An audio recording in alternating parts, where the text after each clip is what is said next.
Assalamualaikum warahmatullahi wabarakatuh. Izinkan kami dari kelompok 7 TRI 3B untuk mempresentasikan hasil tugas kerja kelompok kami dalam mata kuliah etika profesi. Nah, pada kesempatan kali ini kelompok kami itu akan mempresentasikan topik yang sangat penting dan relevan, yaitu privasi. Namun, privasi dalam hal ini itu tuh dalam teknologi informasi. Nah, materi ini tuh diambil dari buku bab 4, buku Ethics in Information Technology edisi kelima. Nah, mungkin langsung saja ke slide berikutnya.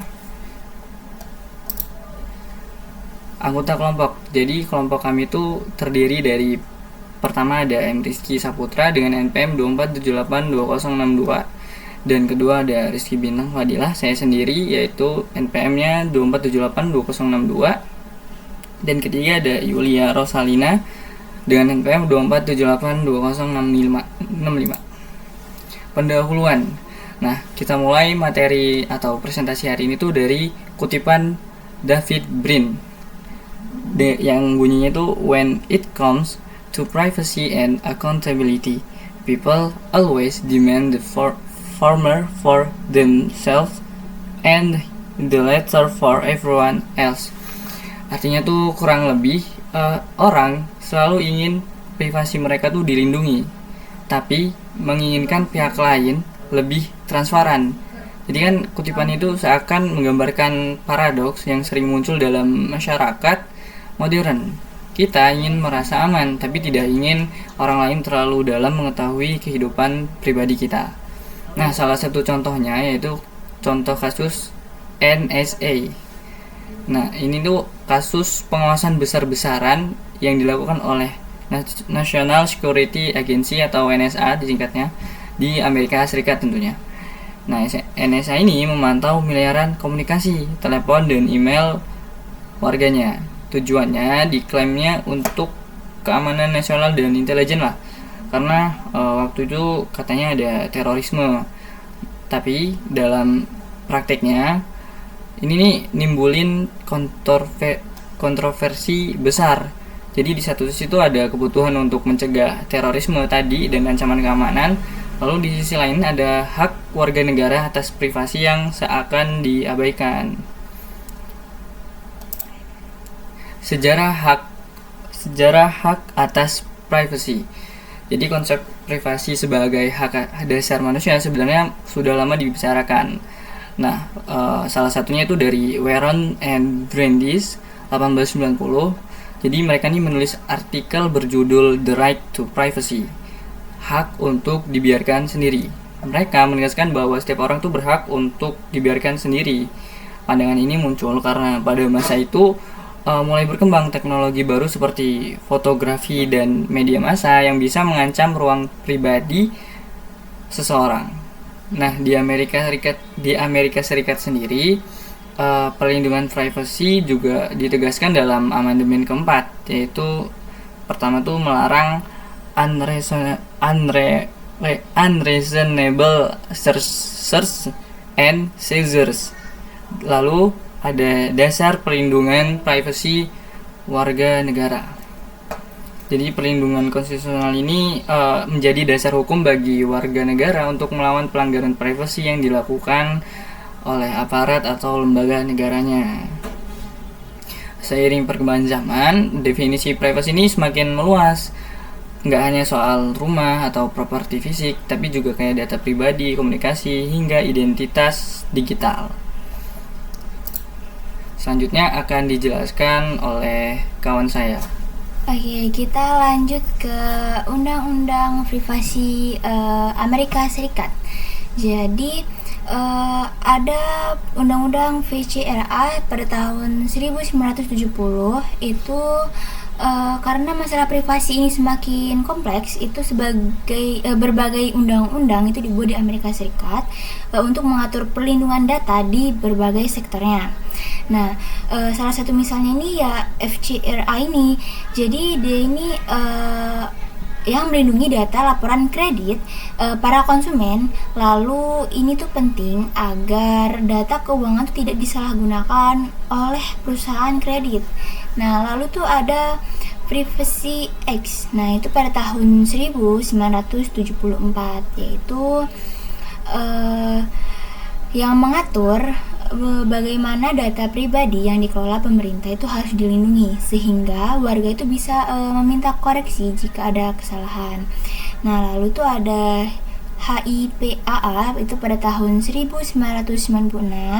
Ini tuh mencakup informasi kesehatan. Nah, itu tuh dibuat untuk melindungi informasi kesehatan secara agar informasi kesehatan itu tidak bocor kemana-mana gitu. Nah, lalu selanjutnya ada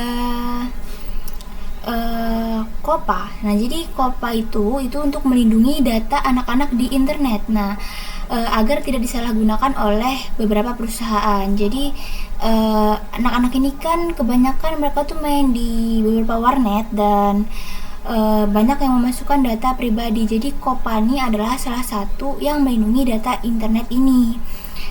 Lalu ada ECPA, itu adalah komunikasi elektronik. Nah, jadi kalau untuk ini sendiri dia untuk melindungi komunikasi yang terjalin. Jadi melindungi semua data-data saat berkomunikasi dengan orang lain. Salah satu contohnya itu seperti WhatsApp. Nah, lalu ada USA Patriot Act itu pada 2001. Nah, ini tuh memberi kewenangan besar kepada pemerintah untuk melakukan pengawasan luas setelah tragedi 9/11. Nah, namun juga ini dapat mengurangi privasi kepada warga negaranya sendiri. Oke, kita lanjut ke perlindungan spesifik. Nah, jadi secara umum kita tuh ada 4 area besar yang sering diatur dalam perlindungan privasi. Yang pertama nih ada data keuangan. Jadi data keuangan itu lumayan sensitif karena dia tuh mencakup rekening, kartu kredit, ada transaksi seorang. Jadi data keuangan ini sangat yang menyimpan finansial semua orang gitu. Jadi ini tuh harus dilindungi sekali. Lalu data yang kedua tuh ada data kesehatan. Nah, data kesehatan ini bukan informasi hanya soal penyakit, tetapi juga kondisi medis yang bisa mempengaruhi pekerjaan, seperti ada asuransi atau diskriminasi. Nah, karena itu undang-undang seperti HIPPA itu menjadi sangat penting. Nah, lalu yang ketiga itu ada data anak-anak. Jadi anak-anak ini tuh dianggap sebagai kelompok paling rentan, sehingga ada regulasi khusus seperti KOPA atau COPPA yang melindungi aktivitas mereka di internet. Yang seperti dibilang tadi, banyak sekali anak-anak yang bermain di warnet dan mereka tuh dengan mudah memberikan informasi yang mereka miliki. Jadi sangat mudah orang-orang jahat yang ingin memanfaatkan mereka itu menggunakan data-data mereka, karena mereka sangat mudah sekali untuk ditawarkan penawaran-penawaran yang seharusnya itu mereka tuh tidak melakukan itu. Tapi karena adanya pengiklanan di warnet atau apa yang meminta mereka memasukkan beberapa informasi diri mereka, sehingga mereka melakukan hal-hal seperti itu. Jadi hal seperti itu dapat dilindungi oleh COPPA ini. Oke, lalu yang keempat itu ada komunikasi elektronik atau surveillance elektronik. Nah, ini tuh di era digital sekarang ini, komunikasi tuh bukan lagi sekedar surat atau telepon, tetapi juga ada email, ada chat, media sosial, yang semuanya itu perlu perlindungan hukum, dimana kita bahkan melakukan meeting saja itu sudah bisa dilakukan lewat online. Bukankah satu hal yang meeting atau menyangkut hal-hal penting itu seharusnya ya hanya orang-orang tertentu saja yang tahu, antara dua belah pihak yang mengetahui itu. Jadi jika data itu bocor, akan mudah sekali orang-orang lain itu tuh mengetahui apa yang sedang dilakukan, apalagi itu tentang suatu meeting yang termasuk penting atau privasi gitu. Lalu selanjutnya dengan pembagian ini kita tuh bisa melihat nih bagaimana negara tuh berusaha mengantisipasi tantangan privasi dari berbagai aspek kehidupan modern. Oke, selanjutnya ada Fair Information Practice atau FIP. Nah, jadi FIP itu atau sering disingkat FII itu merupakan prinsip etis dan kebijakan yang menjadi dasar dalam melindungi data pribadi seseorang. Nah, prinsip ini tuh pertama kali dikembangkan pada tahun 1970 oleh Departemen Kesehatan, Pendidikan, dan Kesejahteraan Amerika Serikat yang kemudian diadopsi secara luas di berbagai negara. FII itu tuh hadir karena semakin maraknya penggunaan teknologi seperti komputer dan basis data untuk menyimpan informasi pribadi yang menimbulkan kekhawatiran tentang bagaimana data tersebut dikumpulkan, disimpan, dan bisa digunakan. Oke, yang pertama tuh ada collection limitation. Nah, artinya organisasi atau perusahaan itu seharusnya mengumpulkan data yang benar-benar diperlukan untuk tujuan tertentu. Data yang dikumpulkan itu tidak boleh berlebihan atau tidak relevan dengan layanan yang diberikan. Nih, salah satu contohnya, jika sebuah aplikasi itu hanya membutuhkan alamat email untuk verifikasi, maka mereka tuh tidak seharusnya meminta nomor KTP atau bahkan alamat rumah lengkap. Nah, jadi pembatasan itu bertujuan untuk meminimalisir resiko penyalahgunaan data yang dimiliki oleh para warganya. Yang selain itu juga, FII ini tuh menekankan pada data quality.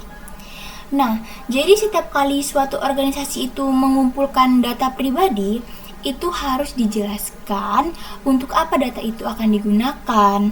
Lalu informasi tersebut tidak boleh digunakan untuk tujuan lain tanpa sepengetahuan dari persetujuan milik data. Nih, salah satu contohnya, jika data itu dikumpulkan untuk registrasi akun, maka perusahaan itu tidak boleh menggunakan data tersebut untuk menjual produk atau membagikan ke pihak ketiga tanpa izin. Nah, hal ini tuh penting untuk menjaga kepercayaan publik terhadap penyedia layanan.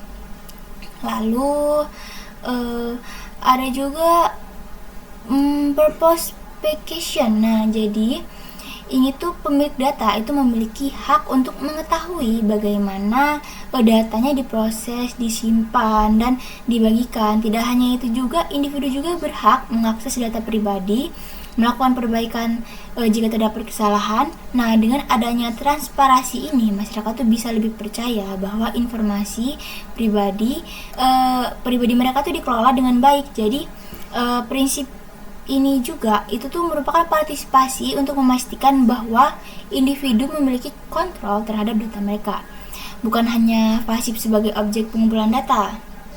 Lalu ada yang terakhir tuh akuntabilitas atau prinsip ini tuh menyatakan bahwa pihak yang mengelola data itu wajib bertanggung jawab penuh jika terjadi kesalahan. Nah, pelanggaran atau kebocoran data itu tuh berarti adalah akuntabilitas itu berarti ada mekanisme pengawasan dan sanksi yang tegas apabila data pribadi itu disalahgunakan. Jadi misalnya nih, jika sebuah perusahaan tersebut harus bertanggung jawab secara hukum nih maupun etis dengan adanya prinsip akuntabilitas. Jadi organisasi tidak bisa sembarangan dalam mengelola data, melainkan harus memastikan keamanan dan perlindungan data menjadi prioritas utama. Oke, untuk selanjutnya akan dilanjutkan oleh rekan saya.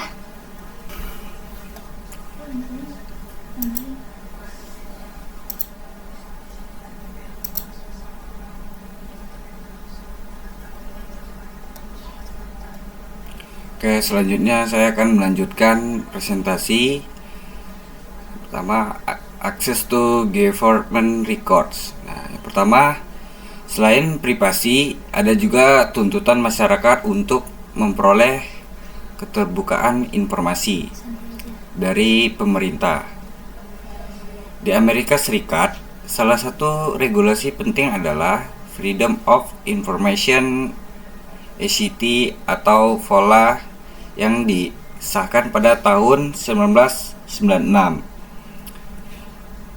Undang-undang ini memberi hak bagi warga untuk mengakses dokumen-dokumen pemerintah. Selanjutnya, FOLA menjadi tonggak penting karena memungkinkan masyarakat untuk mengawasi kinerja pemerintah secara langsung. Dengan adanya undang-undang ini, warga bisa meminta salinan dokumen, laporan, atau data yang sebelumnya dianggap hanya milik pemerintah. Selanjutnya, tidak hanya FOLA, ada juga Government in the Sunshine ACT tahun 1976. Regulasi ini mengharuskan rapat-rapat publik tertentu dilakukan secara terbuka, sehingga masyarakat bisa ikut mengetahui proses pengambilan keputusan. Selanjutnya, namun disinilah muncul dilema keterbukaan informasi memang mendorong transparansi. Tetapi, bagaimana jika informasi yang dibuka justru berisi data sensitif yang bisa mengganggu privasi individu? Inilah perdebatan antara transparansi versus privasi. Selanjutnya, pertanyaan yang sering muncul adalah sejauh mana masyarakat berhak tahu dan sejauh mana data pribadi harus tetap dilindungi. Hal ini masih menjadi tantangan besar sampai hari ini. Bukan hanya di Amerika, tetapi juga di negara-negara lain termasuk Indonesia. Nah, selanjutnya isu utama privasi dan anonimitas. Yang pertama itu data breaches, kebocoran data besar. Nah, memasuki era digital ini tantangan privasi semakin beragam. Salah satunya data breaches atau kebocoran data. Kita sering mendengar kasus di mana jutaan data pengguna bocor dan dijual di internet. Kasus ini menimbulkan kerugian finansial sekaligus menurunkan kepercayaan publik. Selanjutnya, discovery, bukti digital di pengadilan. Nah, di pengadilan modern, bukti-bukti digital seperti email, pesan teks, atau log aktivitas internet bisa dijadikan barang bukti. Hal ini menimbulkan pertanyaan etis, apakah data pribadi yang tidak dimaksudkan untuk publik digunakan di ranah hukum.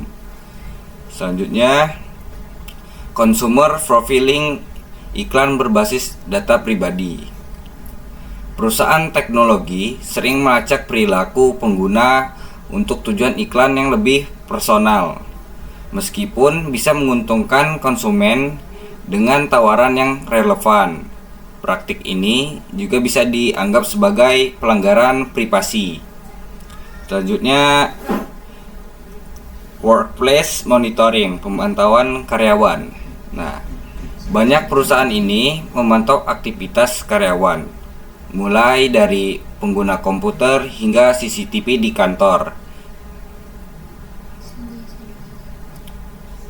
Nah, tujuannya meningkatkan produktivitas, tetapi bisa menimbulkan rasa tidak nyaman karena karyawan merasa selalu diawasi. Selanjutnya, advanced surveillance, face recognition biometrik.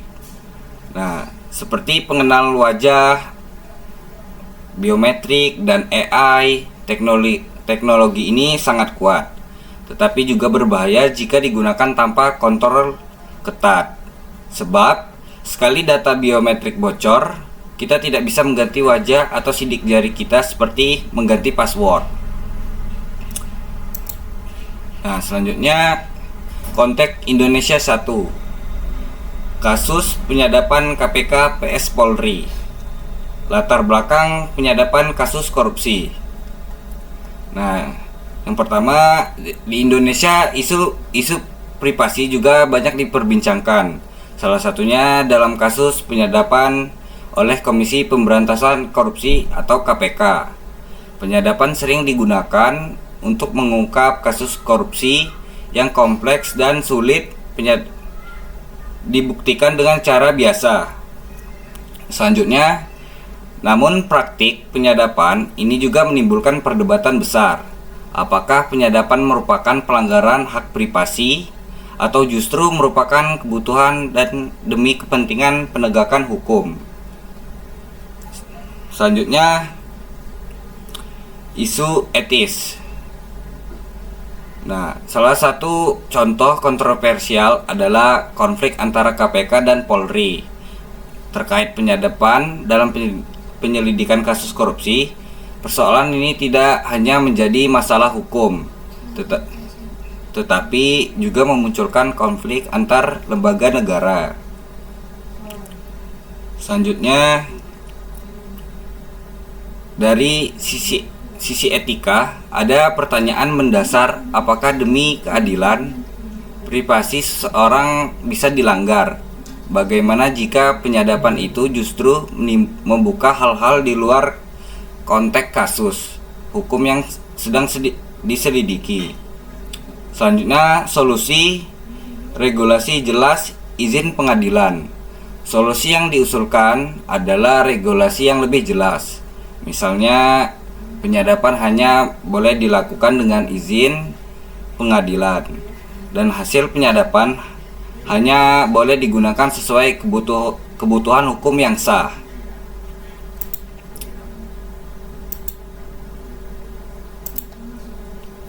Selanjutnya, konteks Indonesia 2. Kebocoran data BPJS, EKTP, paspor. Nah, yang pertama, latar belakang jutaan data dijual online. Yang pertama, selain isu penyadapan, Indonesia juga menghadapi masalah serius berupa kebocoran data. Kasus-kasus besar seperti kebocoran data BPJS Kesehatan, EKTP, hingga paspor sempat menggemparkan masyarakat. Selanjutnya, data jutaan warga yang seharusnya dilindungi justru dijual bebas di forum-forum online. Hal ini menunjukkan lemahnya sistem keamanan cyber di lembaga-lembaga pemerintahan maupun swasta di Indonesia. Selanjutnya, dampak kebocoran data ini tidak main-main. Banyak orang bisa menjadi korban penipuan, pencurian identitas, bahkan penyalahgunaan data untuk kejahatan yang lebih besar. Selain itu, kepercayaan masyarakat terhadap pemerintah juga menurun drastis. Selanjutnya, dari sisi etika, kebocoran data adalah bentuk pengkhianatan terhadap hak privasi warga negara. Apalagi data yang bocor biasanya mencakup informasi sensitif seperti nomor identitas, alamat, hingga rekam medis. Selanjutnya akan dijelaskan oleh teman saya. Ya, kita sampai di bagian ringkasan dan istilah kunci. Di sini ada beberapa ringkasan dan istilah kunci yang sudah kami buat. Yang pertama ada privacy atau hak kendali atas data pribadi.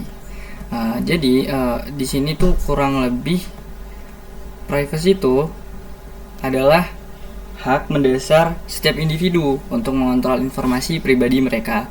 Dalam konteks teknologi informasi, privacy berarti seseorang berhak menentukan siapa yang boleh mengakses, menggunakan, atau menyebarkan data pribadinya, misalnya seperti alamat atau nama, nomor telepon, lalu riwayat pencarian internet, bahkan sampai ke lokasi GPS. Karena data-data tersebut tuh merupakan informasi pribadi yang tidak boleh digunakan sembarangan tanpa persetujuan pemiliknya. Terus jika privasi tidak dijaga, maka data bisa disalahgunakan untuk tujuan yang merugikan, seperti penipuan, terus pencurian identitas, atau pemerasan, seperti yang tadi sudah dibahas pada slide-slide sebelumnya, kasus-kasus yang menyalahgunakan privasi. Oleh karena itu, privacy itu menjadi hal utama yang harus dilindungi dalam dunia digital. Selanjutnya ada FIP atau Prinsip Etika Perlindungan Data. Jadi FIP itu singkatan dari Fair Information Practice atau Prinsip Etika Perlindungan Data, kurang lebih sama ya. Nah, apa sih ini nih? Ini tuh seperangkat prinsip etis yang menjadi dasar dalam melindungi data pribadi seseorang. Terus prinsip ini tuh menekankan pentingnya transparansi, akuntabilitas yang tadi sudah dijabarkan materinya oleh kawan-kawan saya, serta hak individu untuk mengetahui bagaimana datanya dikumpulkan, untuk apa digunakan, dan berapa lama disimpan. FIP juga menekankan bahwa pengguna harus bisa memberikan izin atau menolak jika tidak setuju. Dengan adanya prinsip ini, perusahaan atau organisasi itu tidak boleh sembarangan mengambil keuntungan dari data pribadi pengguna tanpa etika dan tanggung jawab tentunya. Lalu ada surveillance atau pengawasan. Biasanya dilakukan oleh pihak pemerintah, perusahaan, atau organisasi melalui teknologi digital ya. Pengawasan itu bisa memantau berupa aktivitas online, lokasi, hingga komunikasi pribadi dari seseorang. Di satu sisi, surveillance ini atau pengawasan ini bisa bermanfaat untuk keamanan nasional, pencegahan kriminal, atau perlindungan publik. Karena kan bisa di-tracking tuh siapa aja yang melakukan hal-hal buruk atau yang melakukan tindak kriminal bisa di-tracking lewat pengawasan tersebut. Namun jika dilakukan secara berlebihan tanpa pengaturan hukum yang jelas, pengawasan dapat melanggar hak privasi dari warganya sendiri. Karena kita bisa lihat contoh kasus kebocoran data akibat pengawasan yang tidak terkendali atau ketika data hasil pengawasan itu dijual ke pihak ketiga. Karena itu, surveillance itu menjadi isu etis penting dalam pembahasan privasi teknologi informasi. Kayak waktu kasus Kominfo kemarin deh, kan datanya itu sempat bocor atau sempat dihack, lalu sama hackernya itu dijual di situs dark web atau ya semacamnya. Nah, pemerintah kita tuh disuruh nebus, namun dalam negosiasinya itu pemerintah Indonesia itu nggak jadi ngebayar, katanya nggak jadi ngebayar dan bakal ngembaliin data-datanya, bakal ngembaliin data-data warga atau perusahaan yang lain gitu. Lalu selanjutnya itu ada data breach, kebocoran data yang sudah dijelaskan oleh Rizky ya tadi. Nah, data breach ini adalah insiden ketika data pribadi kita atau informasi penting bocor, dicuri, atau diakses oleh pihak yang tidak berwenang. Jadi bocoran data ini bisa terjadi karena peretasan atau kelalaian keamanan sistem yang memiliki celah atau bahkan penyalahgunaan dari pihak internalnya sendiri.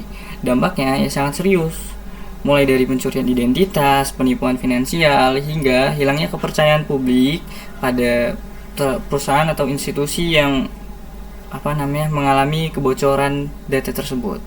Misalnya kebocoran data EKTP atau data pengguna layanan digital yang pernah terjadi di Indonesia yang barusan tadi saya ceritain ya.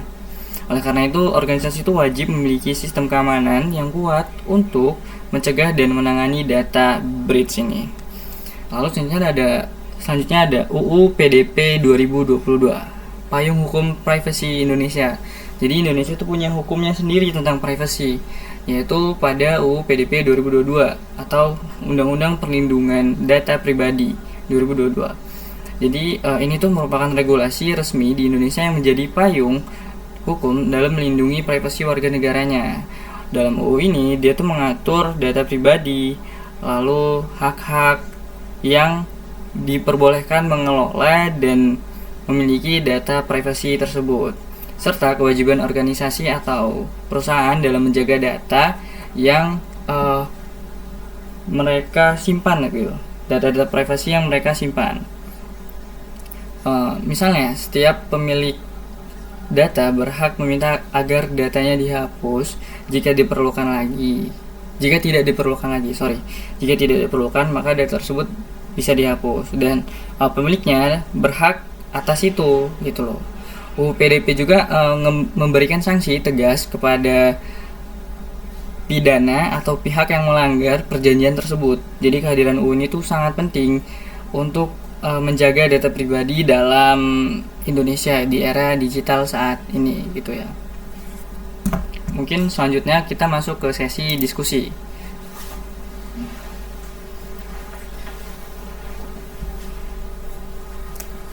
Nah, pada sesi diskusi kali ini kita tuh ada 3 pertanyaan. Rapat. Pertanyaan pertama, apakah keamanan nasional boleh mengorbankan privasi individu? Kalau dari Yulia sendiri gimana? Kalau dari saya sendiri sebenarnya kurang ya, kayak nggak setuju untuk hal seperti itu, karena untuk data pribadi itu kita tuh nggak tahu itu entah dari kesehatan atau tentang entah itu saldo, rekening atau apapun, itu kan termasuk hal yang sensitif gitu. Jadi kalau seumpamanya dikorbankan gitu untuk hal yang kurang etis ya, jadi kayak menolak sekali untuk hal itu, nggak suka nggak setuju lah untuk hal seperti itu. Kalau dari Rizky sendiri pendapatnya gimana? Ya, pendapat saya ya boleh dalam kondisi darurat ini semacam terorisme, selama ada regulasi yang jelas dan mekanisme pengawasan seperti itu. Udah itu aja. Kalau saya bimbang antara keduanya karena kan menyangkut privasi individu, keamanan nasional apakah boleh mengorbankannya? Kayaknya kalau dari pertanyaan saya sendiri, hal apa sih yang bisa ngebuat keamanan nasional sampai ngorbanin privasi kita sebagai individu? Bukankah itu kesalahan dari pihaknya tersebut? Kenapa kita yang harus bertanggung jawab? Kalau saya sendiri ya kalau nggak ada jalan lain ya boleh-boleh saja, namun diharuskan ada kompensasinya dari hal tersebut, karena kan data privacy itu kan nggak main-main. Ada data pribadi kita, lalu nomor-nomor telepon, data-data rekening kalau yang punya bank segala macam, dan apalagi kalau nyangkut data perusahaan yang dia miliki. Jadi kan yang patut diperketat lagi itu keamanan nasionalnya. Nah, kalau itu dari saya gimana? Apakah ada yang ingin menambahkan atau menanggapi, atau kita lanjut ke pertanyaan berikutnya? Boleh. Jadi di pertanyaan kedua ini ada bagaimana memulihkan kepercayaan publik setelah kebocoran data. Kalau sekiranya nih kan kayak udah ada data tuh yang bocor tuh, salah satu contohnya tuh kayak Kominfo kemarin. Sebenarnya itu kan agak sulit kan kita tuh mau percaya lagi. Jadi kayak sebenarnya tuh harus memastikan sih bahwa apakah keamanan di Indonesia ini sudah ditingkatkan atau sebenarnya hanya sekedar dipulihkan saja gitu tanpa ditingkatkan. Jadi mereka tuh harus kasih bukti nyata gitu ke kita ini, ke warga-warga atau masyarakat, bahwa keamanan kita tuh sudah ditingkatkan, dan untuk terjadi hal-hal yang kayak gitu tuh bakal minim banget ke depannya gitu sih. Jadi harus dikasih bukti nyatanya. Iya. Kalau dari Rizky sendiri? Untuk saya sendiri, menurut saya itu keamanan di Indonesia itu harus ditingkatkan, karena data privasi dari seseorang itu sangatlah penting kan. Jadi keamanan itu harus lebih ditingkatkan lagi. Ya, terus cara memulihin kepercayaannya memulihkan terhadap kepercayaannya itu kita harus memberikan kompensasi nyata kepada korban, misalnya ganti rugi finansial seperti itu. Kalau dari saya sendiri mungkin proses-proses selanjutnya bakal ditransparasiin. Terus saya setuju dengan pendapat Yulia tadi, dan pemerintah tuh harus memberikan bukti nyata kepada rakyatnya gitu, warga-warganya, kalau ini tuh udah aman. Selain itu mungkin dengan mengganti jajarannya atau orang-orang di dalamnya. Karena kan apa sih namanya, kebocoran data itu kan kalau nggak datang dari keamanannya sendiri atau orang-orangnya itu sendiri atau dari hacker. Namun kan hacker juga nemuinnya lewat celah yang mereka buat gitu. Jadi mungkin selain dari bukti nyata, kompensasi, saya ingin jajaran-jajaran yang menjaga keamanan data tersebut, yang sehingga kebocoran data tersebut bisa terjadi, itu diganti dengan orang-orang baru gitu. Gimana? Apakah ada yang ingin menanggapi atau kita lanjut ke selanjutnya? Cukup ya? Iya, cukup. Aduh, salah. Nah, di pertanyaan ketiga ini perbedaan perlindungan privasi di AS dan di Indonesia. Gimana? Siapa yang mau jawab duluan? Rizky? Nah, perbedaan perlindungan privasi di AS dan Indonesia itu, AS lebih maju karena punya undang-undang khusus untuk tiap sektor, sedangkan di Indonesia masih terbatas pada UU ITE dan UU PDP. Ya, itu aja. Kalau Yuli? Oke, sebenarnya kalau untuk perbedaan itu ada di pemerintah dan juga ada di kesadaran masyarakatnya. Mungkin kalau untuk di Amerika Serikat itu masyarakatnya juga udah merasa bahwa data-data pribadi itu lumayan penting dan memang untuk undang-undangnya itu harus benar-benar ditegakkan gitu. Nah, sedangkan kalau di Indonesia sendiri itu mungkin kayak ada beberapa masyarakat yang masih abai terhadap data pribadinya sendiri atau mungkin kurang mengerti untuk hal seperti itu. Jadi undang-undangnya itu mungkin kurang diketatkan, apalagi kita ini masih terbatas pada UU ITE dan UU PDP. Ya, gitu. Ya, kurang lebih sama pendapat saya dengan mereka. Di Indonesia ini hanya ada terbatas pada UU ITE dan UU PDP. Dan juga kalau dari pemerintahannya itu lebih profesional pemerintah dari AS. Karena kalau di sini juga mau dibuat sedemikian rupa, kalau orangnya lalai yang ngurus data tersebut, ya data privasi kita bisa bocor kayak tadi. Jadi kayak hukum tuh menjadi percuma kalau orangnya yang ngurus data tuh nggak kompeten. Kurang lebih seperti itu. Kan di AS juga orang-orangnya kita lihat banyak sih yang berkompeten dan kebanyakan software juga lahir di sana kayak Microsoft dan lain-lain lah. Kurang lebih seperti itu. Apakah cukup? Cukup ya. Mungkin cukup sekian presentasi dari kelompok 7 TRI 3B hari ini.